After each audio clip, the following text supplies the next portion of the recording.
Hey everyone, now we are heading toward the week four of industrial psychology. This week we will have a continued overlap from the previous week, which is about individual difference. So the last week we talked about individual differences. This week we are going to talk about how we can test, how we can measure those individual differences. Same announcement for the Thursday. We will have some in-class activity, and at the end of the in-class activity, we will have a quiz. So last week, toward the end of the video, we talk about the vocational interest, the Isaac vocational interest framework that is developed by John Holland, right? It is mainly used for counseling psychology because when you look at counseling psychology, consultation psychology, when you look at those disciplines, there is a specific area called like vocational counseling. So it tries to help people to find job that fits their interest. So that was the mainly use that this was the mainly used individual difference for counselors. But IO psychologists starting to look at it these days. More recently, there's some paper that show that actually having a fit with your actual job and vocational interest in terms of LIAJEC, it predicts your job performance and also job satisfaction. So we are going to do some activity about this on this coming Thursday. Okay, one of those individual differences that I didn't have time to cover last week is skills and knowledge. Skill is practice act. So you are actually being able to use keyboard and being able to shoot the basketball and being able to analyze the data. Skills have two different kinds. One is technical, such that you are able to do CPR or being able to use SPSS or R statistical package, or it can be non-technical, like how to dealing with the difficult people, or how to communicate your thinking better or clearly. Right? Or English presentation skill can be one of the skills being actually able to do. The second one is knowledge. Knowledge is a collection of discrete but related facts, such as you are learning different concepts in IO psychology in this class. And knowledge can be acquired through formal education, training, or specific experience. And knowledge supports skill development. So, for example, knowing influential statistics will help you to write a better scientific paper or a better company report. Not being able to know what is influential statistic, it will be very difficult to write a company report or a scientific paper. So there's some concept in IO psychology called tacit knowledge. Tacit knowledge is similar to skills, but it's not completely the same. So knowing how to do it, right? So it's procedural knowledge and it is goal directed and it is useful to obtain the goal. For example, during the presentation, some people seems like they know how to deal with difficult questions, right? And some leaders, some effective leaders seems to know when to pause when things are getting really tense during the meetings, right? So similarly, there are some students who just know how to deal with the negative feedback and then talk to the professor, right? Versus there's some student who just seems not know how to deal with the negative feedback and talk to the professor, right? So it's like a know-how, right? It is different from knowledge or skills.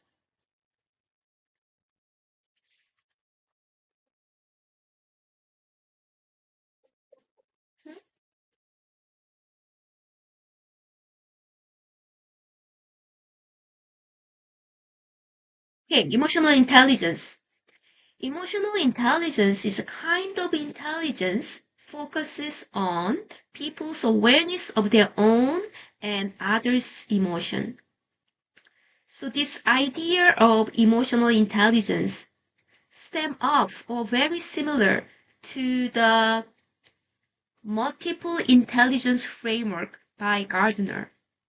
In his book and his theory, he talked about interpersonal intelligence and intrapersonal intelligence. So understanding yourself and understanding other people. So he framed it as more of the social intelligence, the abilities that related to social things, social relationships. And this idea was coined by Goldman, and I think he was business executive or business professor. And then in his best-selling book, he coined this term called emotional intelligence and become really popular in organization. How to measure it, what it is, and what predicts. What predicts emotional intelligence is emotional intelligence predict job performance. If it predicts job performance, what is the best way to measure it? To come up with the best way to measure it, you need to first define what it is, right? But unfortunately, emotional intelligence literature is complete garbage. So that it's been almost 40 years since emotional intelligence, but it's so unclear. Even the baby step of construct definition, like emotional intelligence, is this personality? Is this, so if it's personality, is this typical behavior or belief that people exhibit across different situations? Or emotional intelligence, is it cognitive ability? If it is cognitive ability, is that related to ability to quickly recognize other people's emotion into their eyes, perceiving their feelings and sensing their feeling and being able to respond quickly, like reaction time, those kind of things? Still not clear what it is, right? So that is a big problem. Construct validity is not clear. Because construct validity is not clear, it does not have incremental validity predicting job performance over and above people's personality or their cognitive ability. So we are going to talk about this in the last slide is coming up.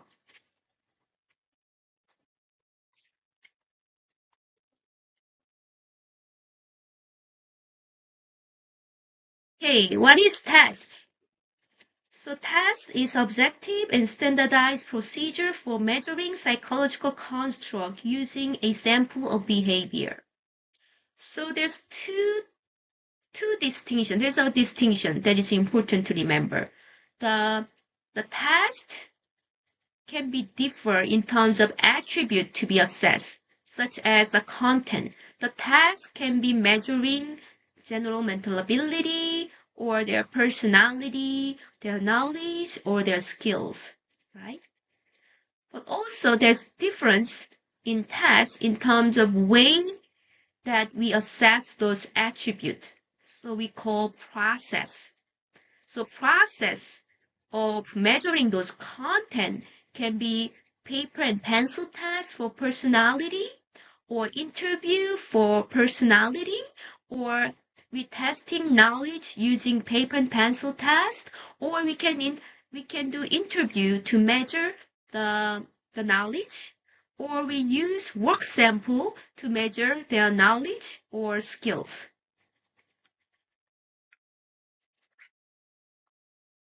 So cognitive abilities. Cognitive ability tests allow individuals to demonstrate what they know, what they perceive, remember, understand, and can work mentally. Right? So it's about mental ability, right? So tests that usually produce a single score, like Wonderlic personality test. They produce a single score after they take the test. Also, there's a test of specific ability, like Bennett test for mechanical comprehension. So this is an example of the mechanical comprehension test. So you need to identify is A require more strength or the person B require more strength in this situation.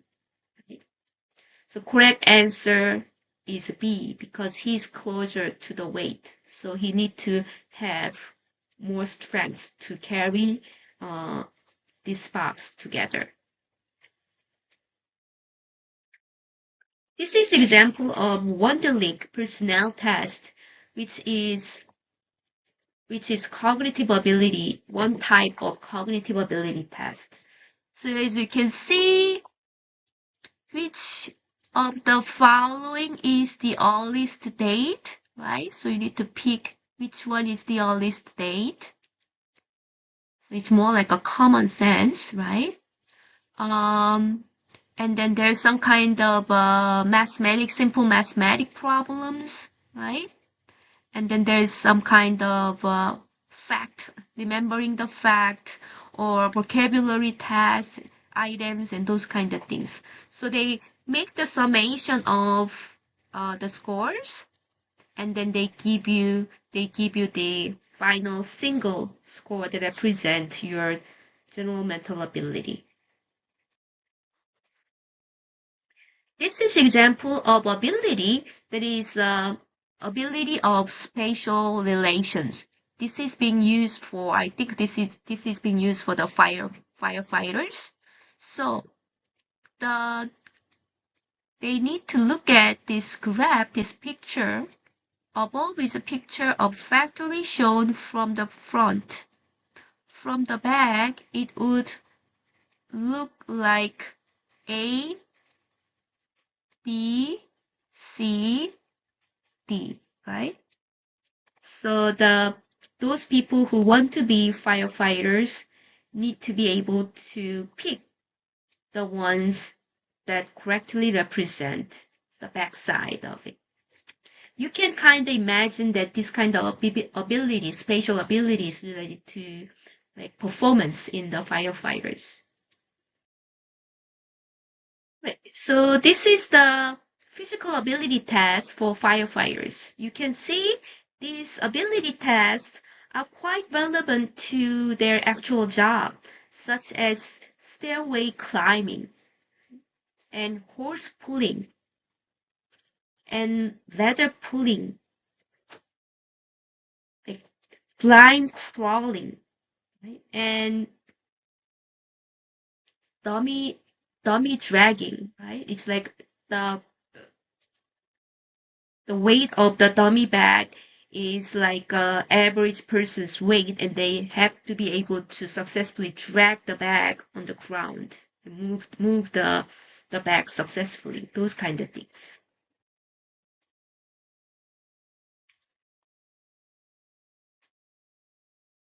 And this is the example of psychomotor test. Purdue pegboard dexterity test. You need to put the peg in the corresponding holes successfully within limited time, so that you can see how they can see how good you are, and finger hand eye coordination and those kind of things. Personality test. There are two kinds of personality tests that you can use in organization. The first one is screen out test. So screen out. We don't want any psychopaths or literally crazy people in the organization, right? So they generally use for position of public trust and like public servant, and they maybe only be administered after an offer of employment. And the best known example is MMPI. So this is more like a field of clinical psychologist, because they are the expert in dealing with psychopathy, dark triad, sociopathy, those kind of people. Screen-in test is dealing with identifying normal personality, the normal range of personality. So it's for Big Five test and for the Hexaco test. And then these are normally administered as pre-employment test. So we give them pre-employment test, and then we pick those candidates, their personality fits well with their job, right, in the organization. So these are commonly used personality instrument. So MMPI is known for tapping onto different level of abnormal personality. And then the Big Five, NeoPi is one of those Big Five inventory. Hogan personality inventory is another one that's very similar to the Big Five, right? Or the Hexaco personality test. Those are personality instruments the organization can use.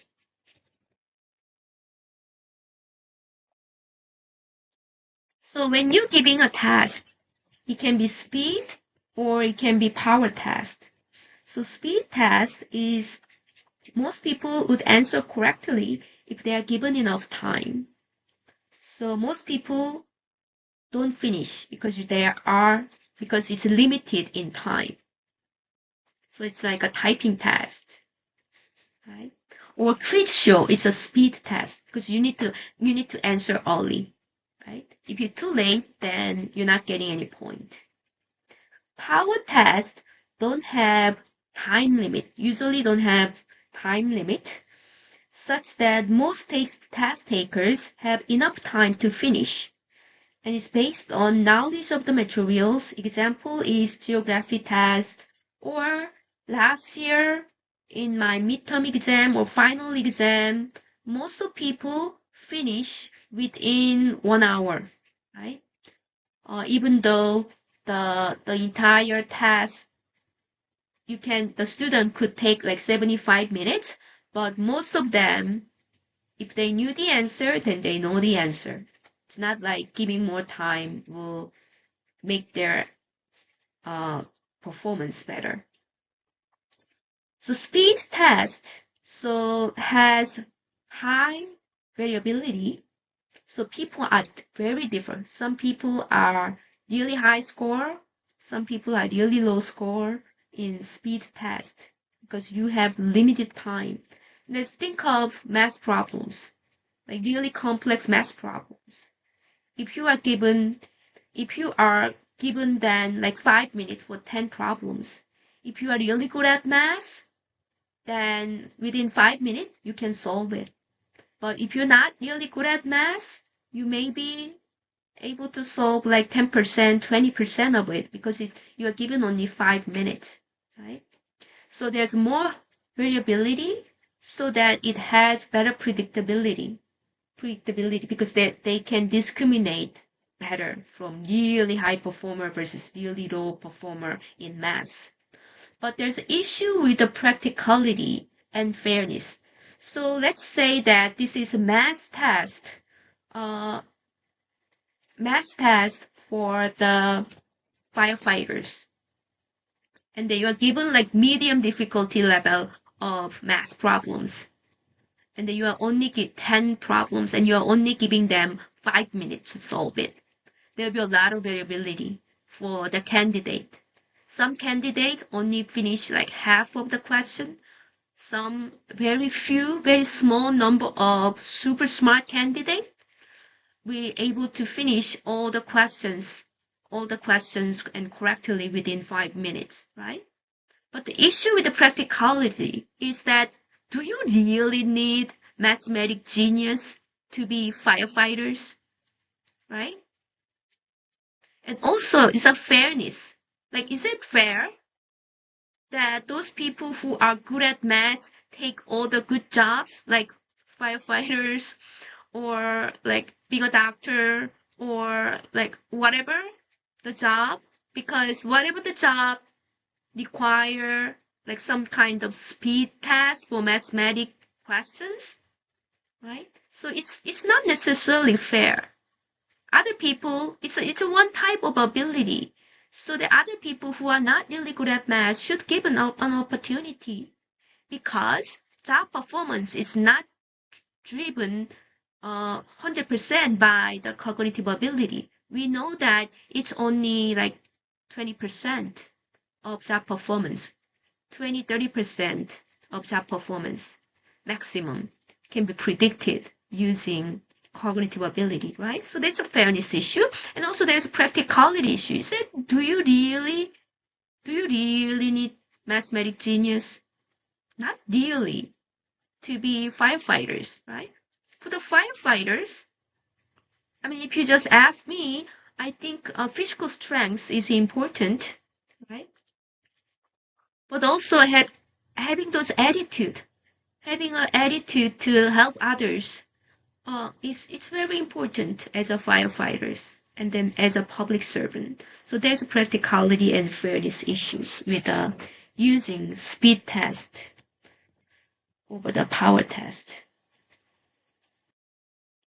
Okay, testing and culture. So there's a bias, right? So there's a bias in a situation in which a given test results in statistical error of prediction for a subgroup. So let me give you an example. We are going to do this bias testing using the actual data. On, I think, week 7 we are going to do it. But before we do it, I want to continuously remind you what is coming, so that by the time of week 7, you're not going to freak out about the testing bias using statistical method, right? So I got a pen, so I can draw better. So this is amazing, guys. Look at this. Look at this. Oh, okay, bias, right? So let's say that here.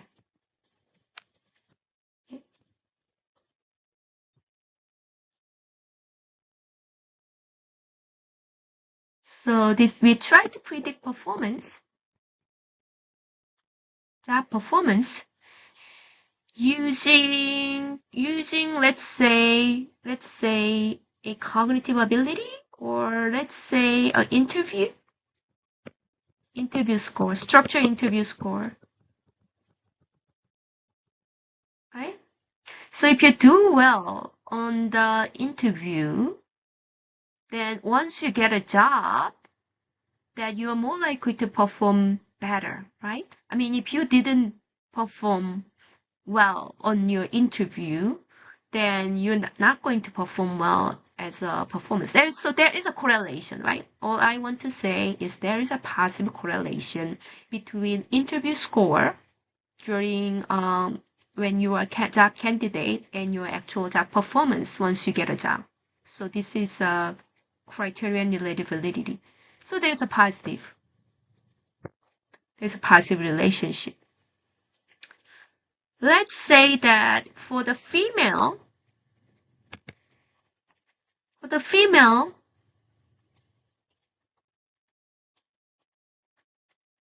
your regression line is like this for female.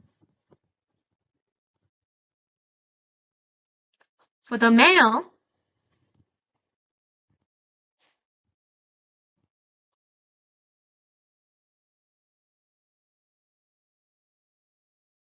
the regression line is much higher, right? Much higher. So it differentially predict male versus female for performance. The interview differentially predict their performance if you are female versus male, so that female interview score are not really predict well of job performance, versus if it's a male, then it does predict the job performance better. So this test of interview, using interview is somehow biased against different subgroup, different gender, right? So that is the testing bias. So we can test these things on week 7. All right, take a look at this. The culture, the system in which individuals share meanings and common way of viewing event and object influence culture and subculture on test scores. I think oh yeah. So example is Wimbledon. When I was undergraduate in Michigan State, I was taking cognitive psychology class, and I really liked it. And in one of the midterm items, the correct answer was Wimbledon. But because I never heard of the word Wimbledon, I didn't know what it is, so I got the item wrong, not because I was bad at cognitive psychology, but because my culture upbringing, I never been exposed to Wimbledon, right? So Wimbledon turned out to be super famous tennis match, and so I complained. I bring up issue to the professor, and I asked him, "What is this?" And then he explained to me, "This is He was like, "Wimbledon, Wimbledon." I was like, "I had no idea." And he was like, "Oh," right? And then he was like, "Oh." So sorry, so sorry. This was very cultural items. I shouldn't have put this into a midterm exam. I was like, oh, okay, that's fine. Right? So that was one of the example of how culture, be aware of the culture, because it can impact the test score of those test takers, not because they don't have knowledge or skills or abilities. All right, the fairness, the value judgment about actions or decision based on test scores. All right, so it's like a lawsuit case that we saw in the earlier weeks, right? There's a woman who says we are being discriminated.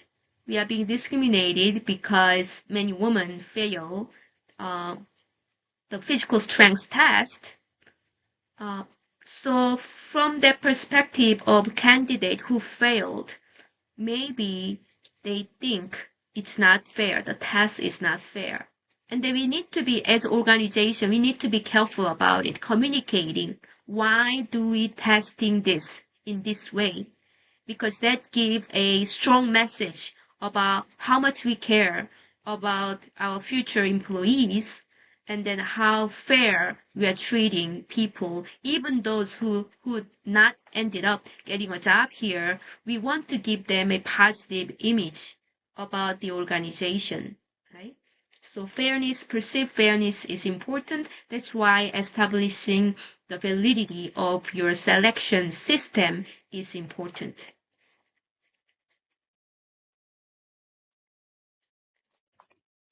Group versus individual test. So group test, it can be administered to large group at once, and it have low time and money cost. And then it's, for example, it's SAT in the US, it's Suneung in Korea, high school student. And this is a picture of Joseon Dynasty reenactment of Joseon Dynasty, where thousands of people gather, and then they took the test to be a public servant. And then I look up the internet. Oh my God, the competition for this 과거 exam is crazy. It's 3,000 candidate per one to be selected. So the competition for Korea University is like 20 high school students per one to be selected, but this 과거 exam is 3,000 3,000 candidates to be one. That's like really crazy selection ratio. We are going to talk about selection ratio later. But having this huge, really high selection ratio is really good. So you're more likely to be able to choose and pick those candidates who fit with their job. All right. So individual test is given to one person at a time. And for example, like driving test, you're sitting there and then you have a instructor sitting next to you, right? Examiner sitting next to you. And then if you take the wrong turn, then he will mark you down and those kind of thing. Or interview, it's one person at a time. There's like 3 committee members, selection committee member. You do the interview, right? Something like that. The organization can pick individual versus group test based on individual differences that you're trying to measure and practical concern. I mean, in ideal case, it'd be good to have individual tests all the time, but it's time consuming and it's more expensive. So that normally we do the group test first, and then narrow down the number of candidates. So, and then when we have very small number of candidates, then we can do the individual test. Right. Paper pencil test, computer test versus performance test. Let's look at it.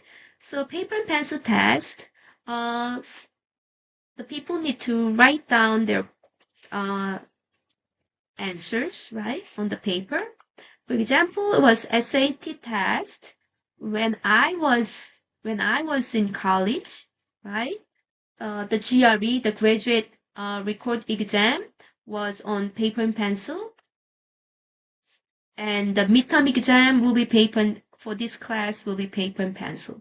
Computer test is converting test to the computer, and then computer adaptive testing is whatever that you answer based on your answer. They have decision tree. So if you get first they are giving you like mid-level, mid-difficulty. If you get all the mid-difficulty level question right, then you go to more high advanced, super difficult questions. And then you go to more difficult questions at the end, right?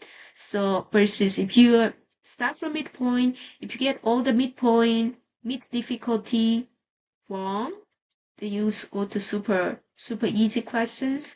And then if you get that wrong too, then you go to the super duper easy questions. So even though you get all the questions right, your score and your final score won't be not really good. Right? So that's the computer adaptive testing. Performance test is actually do something like manipulate object or equipment. For example, being able to use different dental equipment or sorting out coffee beans. So those are the example of performance test. So you can choose based on individual differences that you try to measure, and also there's a practical concerns, right? Some of the tests will be maybe it's easier to do the computer rather than performance, right? Or it's easier to do the paper and pencil or something like that. Let's look at interview. So there's 2 kinds of interviews. I mean, we know what is interview is, right? What is interview, right? So interview basically asking individuals questions. Normally face to face, but these days it's becoming more online interviews. So the first form can be structured interview. The second form is unstructured interview. So let's look at the structured interview. Structured interview have scripted questions and they normally have evaluative rubrics for those questions. So every candidate will be asked the same set of questions. Right? Therefore, the plus is you can compare across people. It's like, what is your main motivation to apply your job, right? Apply this position, right? And then every candidate get to answer the same questions. So you can compare people.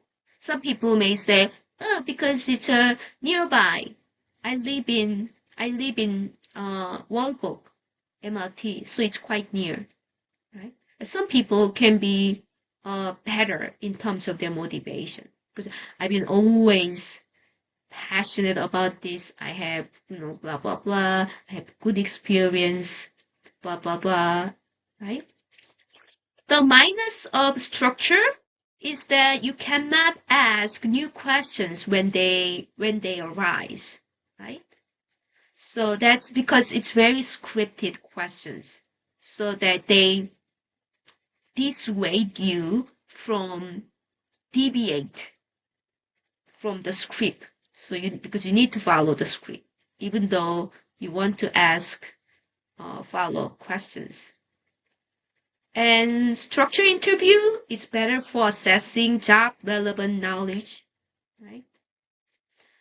So structured interview can also be a situational interview. So situational interview is asked to describe in a specific and behavioral detail and how the interviewee would respond to hypothetical situation. So like, how would you respond to a hypothetical situation? Right? How would you respond to a disruptive student, for example, right? How would you respond to a yelling customer, right? Yelling parent? How would you? Right? So hypothetical. It hasn't happened, right? Second one is behavioral description. So interviewee is asked to describe what they did in the past. And this one have higher validity than situational because they are describing what they have done instead of hypothetical. Because hypothetical, you can be calm, right? You can be, oh, if I have to deal with the angry parents, I'll be really calm, and then I will fully explain. I mean, it's hypothetical, right? But behavioral description is more telling because it's a past things. Like in the past, how did you deal with angry parents? And then that gives you a better idea of what the person typically behave. And then it's useful for executive position because for those people who apply for the executive position, they have a great number of experience. So they have different, they're being able to describe what they have done using the behavioral description. So that's pretty helpful to predict their job performance. So this is a structured interview questions, right? Imagine, so these are the examples. Imagine you try to help a stranger, for example, with the traffic directions or to get up after fall. That person blame you for their misfortune or yell at you. How would you respond? Oh, okay, right? So these are the hypothetical situation, right?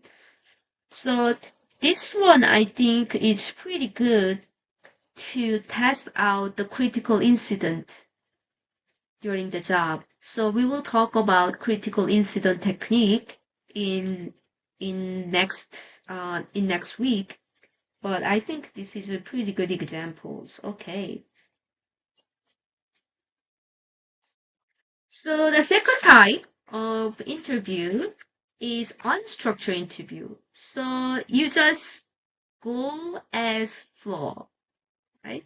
Therefore, question different across different candidate. So for example, when I was getting a job interview, and then the woman, she happened to be Korean, and then she asked me, "Oh, where you from in Korea?" And I was like, "Oh yeah, I'm from Seoul." "Oh my God, I'm also from Seoul. Like which area?" Like, "Oh, I'm from Yeongdeungpo." And then she'd be like, "Oh my God, do you remember this bakery that we usually go?" Like, "Oh my God, yeah, I know, that's my favorite bakery." So that's the thing, right? Unstructured. You go as flow, right? So that it perceived as more personally relatable by both interviewer and interviewee. But you cannot make comparison across people. So there's a more gender bias because women were more likely to be asked about woman-related things, right? How many babies you have? What is your husband's job, right? Your family okay if you work, right? Those are the questions that I actually was being asked once I applied for professor job. Right? I know things haven't changed that much, right? So you tend to be more gender biased, but I'm very sure the male candidate are not going to ask like how many babies are you okay? Your wife is okay if you work? Who's going to cook? Who's going to cook for the family if you work? Right? Those kind of questions are not being asked for the men. So it's more gender bias when you go unstructured. And it's a better for assessing personality, right? It's compared to structured interview, because structured interview, it tend to be job content focused. It's assessing like job related experience, knowledge, and skill. That's okay. Unstructured interview, because you go as a flow, you can have better sense of the personality of the people. So research data show that structured interview have much higher validity predicting job performance than unstructured interview. So if you only have limited time to do an interview, then I would recommend to go with structured interview. But if you have time, ample time, then you can go with the structure and for the job related knowledge and experience, and then you can go with unstructured for the personality. Situational judgment test. So situation judgment test is presenting applicant with a written scenario and ask them to choose their response. And among those response, there's a best response, and then worst response, right? And then you choose what is the typically what would you do, right? So what is important is, so you develop these questions and you ask those people who are actually holding a job to take the test, and see, you will have top performers in your organization, and see the pattern of response for the top performers. And then you are going to grade your candidate answer against your top performers. So that is how the situation judgment test scoring works. So it measures ability to use judgment to respond to situation. It's highly related to cognitive ability, but it appears to measure more because there is incremental validity over personality and intelligence tests. So I think it kind of captures the know-how, how to behave in different situations, right? It's not just having right personality or being smart. Right? And also, it is less biased against minority group like women or foreigners than traditional mental ability tests. So let's look at these items. This is the situation judgment test for a graduate student. If you're thinking about graduate school, then maybe you can take a look at these items. So you have just started your first semester of graduate school. You are taking 3 demanding courses, assisting with a research project, and feeling overwhelmed by heavy amount of reading and assignment. What would you do? This is very typical. People think graduate school in psychology is nothing, but psychology is no kidding. It's real science, and then graduate student is a lab. They have a lab. You need to run experiment and do research project. And there's so many difficult classes that you need to be able to perform good, be able to graduate. There's also graduation test. After 1 year, you're going to take a master's graduation test, and if you fail it, then you are out, right? So it's not kidding. So this is very, very real. Okay, action A. Stay up all night, try to catch up all the readings, sacrificing sleep and personal time. Okay. I think this is reasonable, but I don't think this is sustainable. So you cannot do this every day. If you do this every day for like a week, you will get sick and you will drop out from the program. So, you will get sick, you will always coughing, you have high fever, you'll be in hospital. So this is not a wise option. Action B. Prioritize assignment based on deadline and weight. Schedule specific time block for reading and ask classmate or TA for help with difficult concepts. Okay, I think this is pretty good, right? You prioritize because all the assignments have different deadlines, right? And then you have time block. Okay, this one. So you can do something, not worrying about other things, right? So you have some time management and ask some help, right? You have classmate, you have a TA for your classes, ask some help. Because graduate school, it's more like a teamwork instead of individual work. You work with others collaboratively. You can master different difficult concepts. Okay, action C. Immediately drop one of the course to reduce your workout without consulting your advice. Oh my God, this is really bad. So you need to consult with your professor first before you drop the course, right?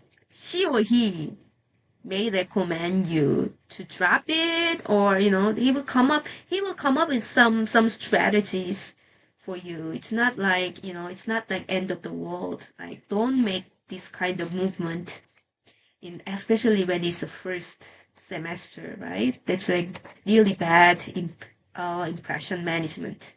Okay, action D. Try to work on everything a little each day. Okay. Spreading your effort thin and constantly feeling behind. Okay. This is like in the long term, this is like you are going into depression. So if you keep doing it, because I can see this one is more like avoidance goal orientation, right? You try to minimize the work by doing little by little, even though the work is so much. And the main problem that I see here is that you're not asking for help. You need to ask for help. Ask help from the classmate or talk to your professor or the TA.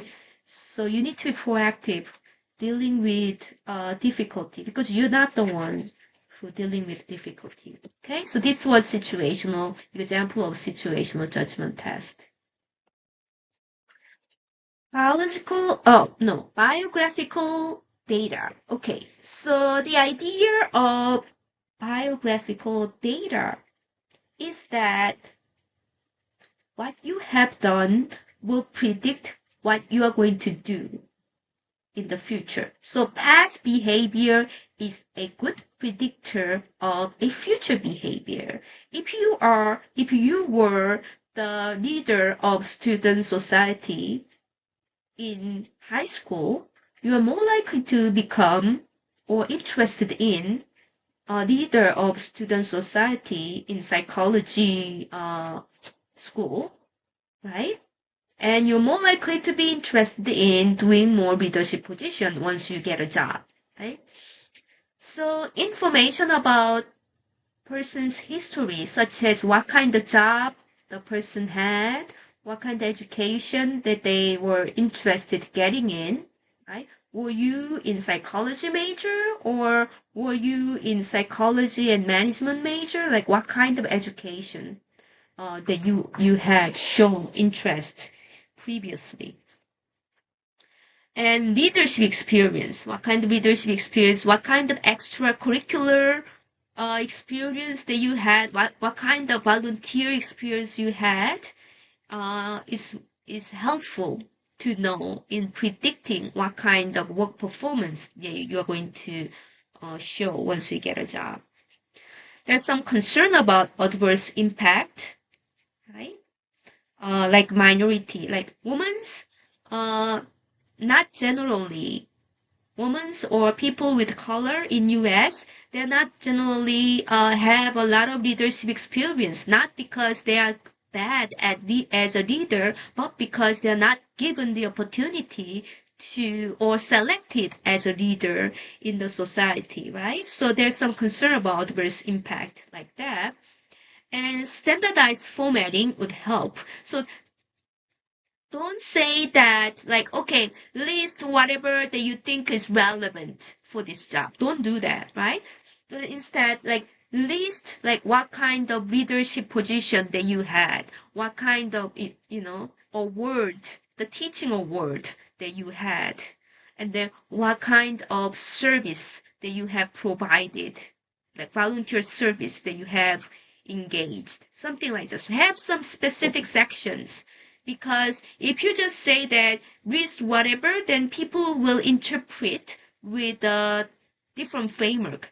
So that you're not going to have a valid response that you can compare people.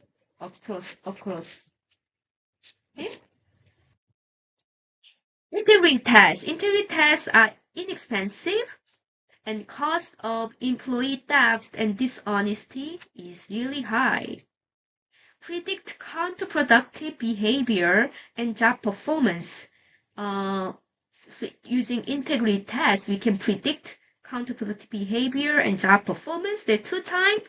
One is overt integrity test, such that you ask questions about their past behavior directly. Like, have you ever arrived at work drunk? Have you ever used drug? There's nothing wrong with telling a lie if no one suffers any harm. Do you agree with this? So it's literally asking the questions to the person. So it's kind of obvious. Personality integrity test or covert integrity test is try to infer honesty from personality traits like conscientiousness, reliability, social responsibility. So, for example, would your friend will call you impulsive, right? So, or do you think your boss will perceive you as sneaky, right? Something like that. So it's not literally obvious. This is about the integrity test, but still it is about the integrity test. One other integrity test was like everyone will, like most of people will steal money if there's a guarantee that they're not going to get caught, right? So that is personality-based integrity test. And then if you say yes, yeah, most people will steal money if you're not getting caught, right? If there's guarantee you're not going to get caught, you're going to steal money. Yeah, of course, strongly agree. Then that means you are not really good person, but not high in integrity. Because those people with high integrity will believe that no, most people is not going to steal the money, even though there's a guarantee that they're not going to get caught. So it's like the same thing as like when we see this hero, right? This hero who throw himself in front of bus to save grandma, right? To save grandma. And then when you interview this hero, he will say, oh, I just did the normal thing. Other people would do the same if they were given the chance. I'm nothing special, right? So because he have high integrity, he think it's a normal thing to act that way. But if you're a criminal, like a robbery, if you interview him, he'd be like, oh yeah, everyone. Isn't that obvious? Everyone would engage in robbery if they're given a chance, if they're poor, right? So people have a bias perception that they are normal, right? But it's not. It's just really telling their personality in terms of high honesty and humility. Okay.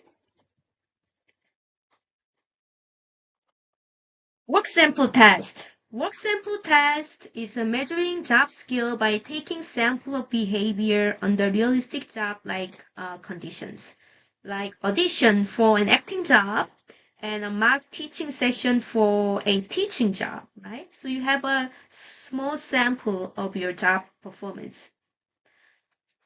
You need to consider job relatedness. Is your work sample really related to their actual job, or also perceived fairness and how cost effective? So, uh, especially the cost effectiveness, like if you ask someone to submit their job sample, work sample, then like would there be people who really watch the audition film, or they're just going to throw it out.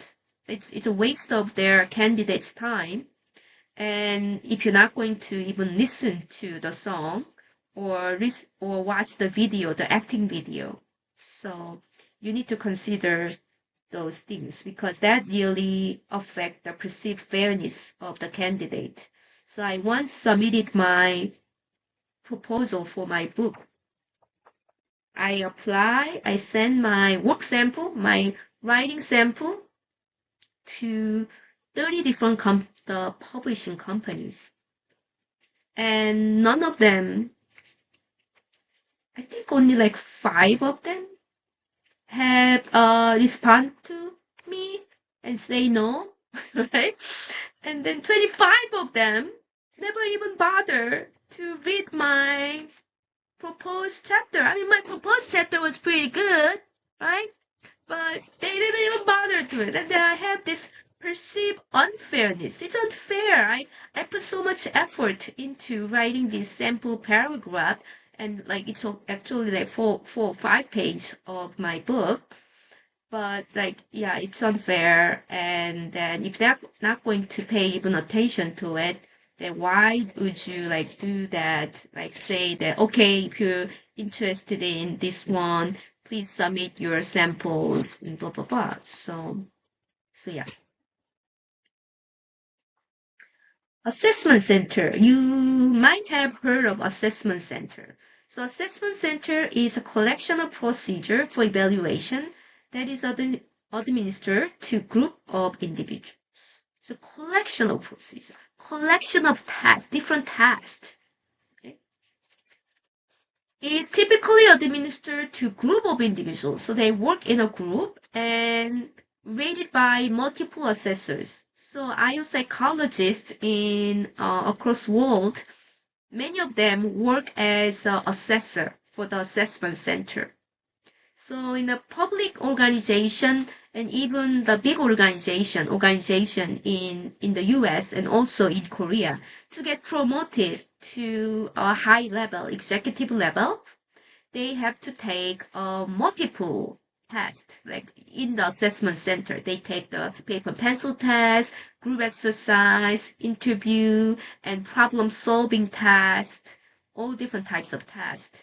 And then they are rated, their performance is rated by assessors, like IU psychologists like myself or my friends. And then the information is being used to select people, promote people, and also developmental purpose. When an individual is not really good at responding to a problem that they never saw before, so it's like creative problem solving like abilities, then the organization can recommend the person to like oversee education or in-house education or training program that can improve their innovative leadership. Okay. So it is, I think this is typo. Anyway, it's generally well received by the test taker in general, because it is job-related problems that they need to solve, job-related competencies that are getting measured, and also it's objectively rated. It's not like there's direct supervisor rating them. It's a psychologist who are trained to rate, who are the expert in terms of psychological testing, rating them. So it's objectively rated. So perceived fairness is there as well. Controversial assessment practice. The first one is graphology. It has zero validity. It has no relationship predicting people's job performance. So in Western culture and also Eastern culture, we have long believed that their handwriting tells something about the person's. If their handwriting is really beautiful, maybe the person have beautiful mind, something like that. But over the hundred of research show that there's no relationship. So this is funny meme that doctors have gone on strike, but their demands are unclear because doctors typically have bad handwritings. Right?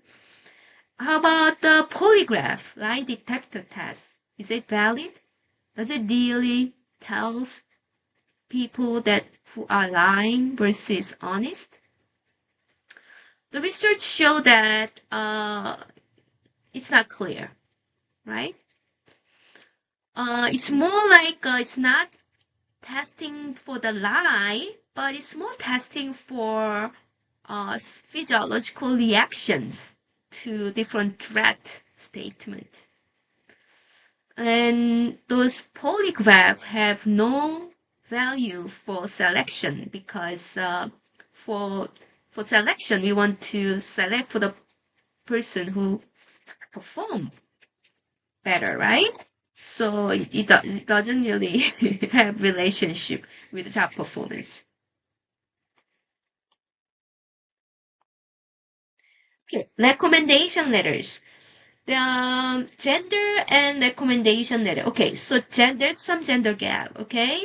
So recommendation letter in general predict their job performance. Those people who got excellent recommendation letter, of course, they will perform better in the job than the recommendation letter. It just says this person is not really good, right? So recommendation letter predict their job performance. But there's some gender gaps. Based on the research, it showed that women are significantly more likely to be described with communal adjectives. So when people describe women, we are more likely to say, oh, she's helpful, she's kind, she's supportive, blah, blah, blah. But for the recommendation for the male, more likely to use adjectives, agentic adjectives, like he's confident, he's leading teams, he's independent, right? He's achievement-oriented, those are agentic adjectives. And there's a communal penalty, so that the more communal the person was being described in recommendation letter, the less the person will be perceived as a good performer. So what does it mean as a female student? So when you are a female student who want to get a recommendation letter, make sure that you emphasize some leadership activities or agentic activity that you have done so that your recommendation letter is not going to be filled with being nice, warm, kind, helpful, those kind of words. Okay? I mean, those are good, but what really helps you get a job is being confident, independent, having ability, and achievement oriented, get things done, those kind of things, right? Alright, so recommendation letter and degree completion. Okay, so based on this research by University of Minnesota IO psychologists, it showed that there's no strong relationship with the performance and recommendation letter, but it predicts who will finish their degrees. So those people who got really good recommendation letter more likely to finish their degree than those people who didn't get a good recommendation letter. Okay, so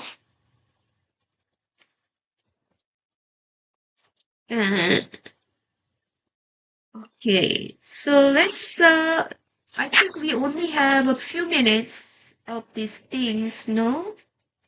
Let me take a look at, okay, so validity of psychological testing. So let's look at what is this. So this is from Human Performance article from Hogan. Hogan was University of Minnesota IO psychology professor, and later he built up the Hogan Institute, which is a consulting company for using IO psychological expertise. And he was so fed up with people attacking psychological testing,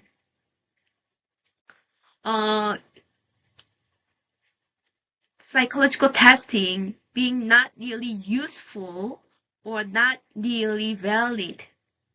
So he wrote this human performance article out of just his frustration and anger. And in this article, he have two tables in here, right? So he's saying that, okay, you guys keep saying psychological testing doesn't really predict job performance, and it's a waste of money to invest in IO psychologist or IO psychological knowledge when you select new employees or promoting people and stuff like that. But let's look at then what we call medical science, right? The medical science, and see how much of the validities you have on different medical procedures or treatment. So this is what he have in the table. The correlation between bypass surgery, this is like heart surgery, and 5-year survival rate, right? So what is correlation? Not all people who did surgery survive, right? So correlation is about 0.08. Okay. Smoking and lung cancer, having a lung cancer within 25 years. Okay, you smoking and that predict lung cancer within 25 years. What is the correlation? 0.08. Okay. Antihistamine, so this is allergy medicine, and correlation with reducing snot and sneezing. You take the allergy medicine, but it doesn't really completely get rid of all your snot and sneezing, right? So on average, the correlation is like 0.11. Effect of painkiller on pain reduction, right? So you have a headache or you have back pain. You take Tylenol. I have Tylenol. I have here. Okay. You take Tylenol. I mean, it helps a bit, but it doesn't really completely get rid of like pain. I still, a bit painful. So on average, correlation is 0.14, right? Let's look at this. Validity, table 2. The validity of assessment, different assessment for predicting overall job performance. Conscientiousness test. So this is personality test. How much correlation with overall job performance? 0.18. Okay. Integrity test. 0.21. Structure interview. 0.18. Unstructured interview. 0.11. Situational judgment test. 0.26. Biodata. 0.26. Cognitive ability test. 0.21. Compared to the medical science, psychology is doing pretty good, right? We're doing pretty good. Not only we're doing pretty good, but also think of all the research money that goes into developing surgery, bypass surgery, and then think of all the money we try to prevent smoking, right? Think of all the money and advertisement that we have about allergies and then painkillers and all the research money, and then think of how much like they talk things for this level of validity, for this level of correlation. I mean, their outcome is pretty important, right? I mean, it's about human survival or pain. But come on, job performance is pretty important for the success of organization, and then we can do a good job, and it doesn't really require much of money. You just need to being smart and being aware of the science behind selecting the people. So the point of his article was that just shut up, right? So all those non-psychologists who complain about selections, why do you care about this thing, this procedure? Why do you want to have major conscientiousness? Isn't this waste of time? And blah blah blah. What's the point? And he's saying this is the point. This is the point. You do actually pretty well. We do actually pretty well compared to the medical science. So yeah. All right. Incremental validity. But I think we are out of time. So I think the talk about incremental validity, we will do it later. So okay. So we click. Okay, practical issues associated with personality measures. So on last week, in the last Thursday, we did some faking exercise with a personality, right? And then unlike ability tests where you cannot fake your ability, either you know 1 + 2 is 3 or you don't know, right? Either you know to drag the heavy materials, heavy bag, or you just don't have ability, right? But personality test, when it is self-reported, which is usually the case, people can fake. So for example, you can fake that, oh, I'm very conscientious, right? Oh, I'm high, I get everything organized, right? Or you can fake your optimistic experience. I love interacting with other people. I like to think about different things and blah blah blah, right? So because you think that having high conscientiousness or openness to experience will get you a better chance to get a job, right? So it's a self-presentation motive that you have. But does it faking really matter? The studies show that the faking does not really matter for predictive validity of the job performance. So that means that those people who are fakers, who like to fake in the personality test, are more likely to perform better in the job, right? Because they are desperate enough to fake their personality to fit into to get the job. Also, the faking, the fact that the person is faking means they're sensible enough to understand what other people want from them, so that's why they're faking it. And then once they get a job, they are going to faking it pretty well in the job. They're very sensitive of how to act, what other people are judging them against, so that they're more likely to act, so they're good at self-presentation in the workplace, so that they are more likely to rate it highly as, oh, she's a good performer. Okay? So there's a bunch of research on faking. You have no idea. There's a debate, there's a fight in our psychology, faking matter, faking not, blah, blah, blah.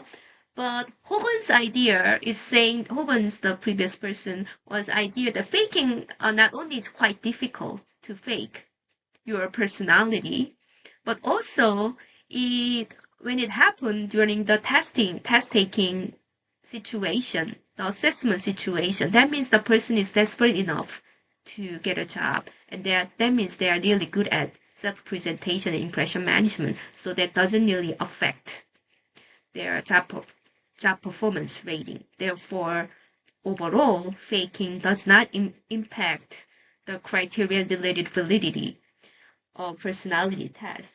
But it doesn't mean that it's fair for those people who are honestly taking a test. Imagine that you and your friend, right?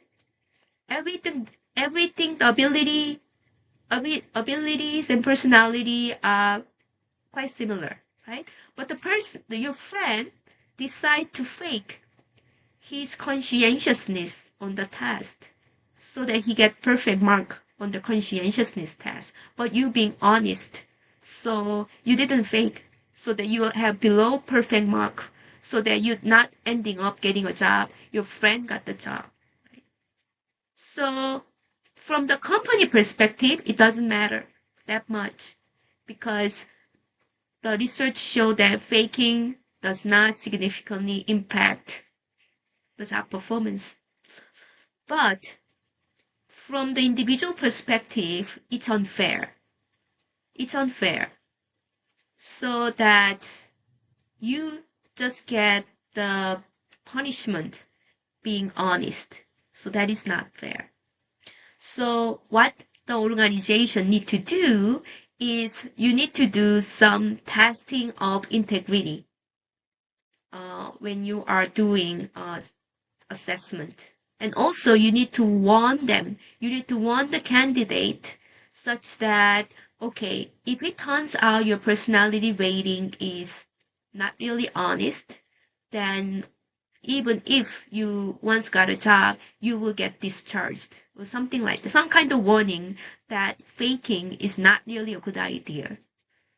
Will be good things to have in the assessment. Not only you're more likely to have their honest response, and also it will impact people's perceived fairness, the job candidates' perceived fairness.